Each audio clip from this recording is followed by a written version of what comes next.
A song about the Ramones. so that's what I did there under the sequoia tree. I wrote a song about the Ramones. It's basically a true story. It's based on when the Scorchers first were coming out in '82. We did a tour through Texas opening for the Ramones.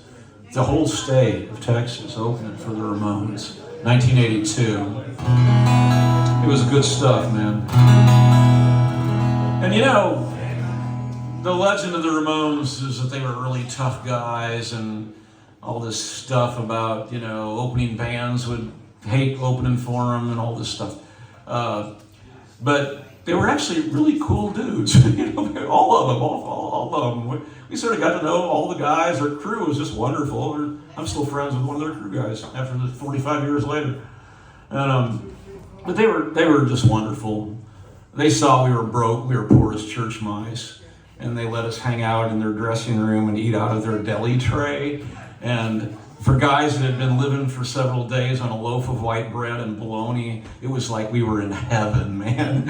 All that beautiful deli tray stuff. And Jeff didn't have bass strings, and so Dee Dee actually gave him some bass strings. They were just cool dudes, man. They were like everything you wanted them to be, and you heard that they weren't. They were. Hey, man, you know, I'll tip my hat to them anytime. So I'm quite proud of this song, y'all. It's the only song in the whole world, to my knowledge, the only song in the whole world of the millions of songs that have been written on this planet Earth that has the two words in the title, Ramones and God. This song is called God Bless the Ramones.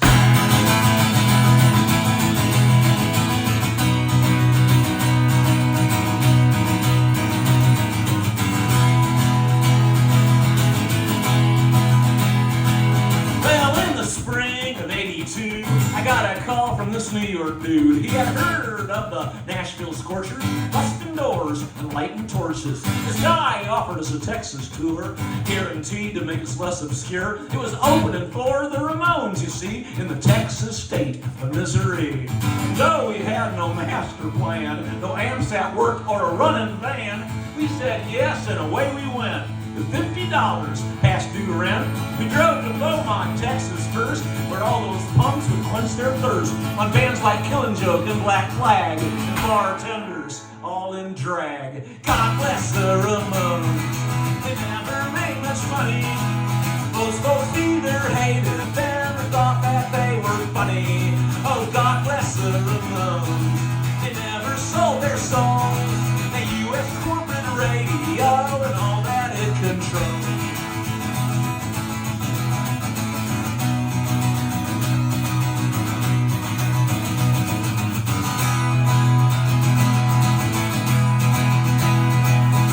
Dee Dee was the first we met, and Jeff couldn't afford bass strings yet. So Dee Dee gave him extra strings, some Ryder beer, and chicken wings. Then we opened up the show. There was so much we didn't know. Those Texas punks bombarded us with bottles of beer and vile stuff. God bless the Ramones.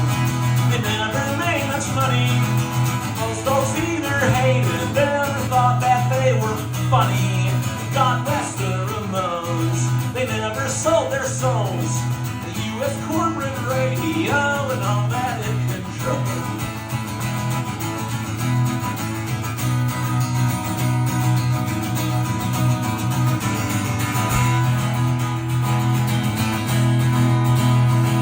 Now everyone loves the Ramones with posters of them in their homes. And that t-shirt bankers wear on weekends when they drink and dare. But no one's left from that first band to take it in or make a stand. And all those years and all those miles, they barely spoke and rarely smiled. 10,000 shows they gutted through for a small group of us who knew they were the first and they're still the best to truly stand the punk rock test. God bless the Ramones. They never made much money. Most folks either hated them or thought that they were funny. God bless the Ramones. They never sold their soul.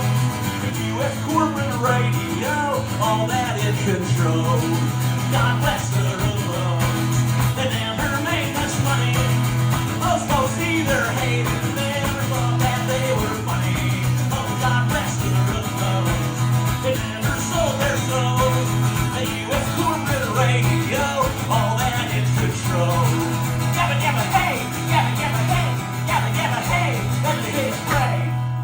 y'all.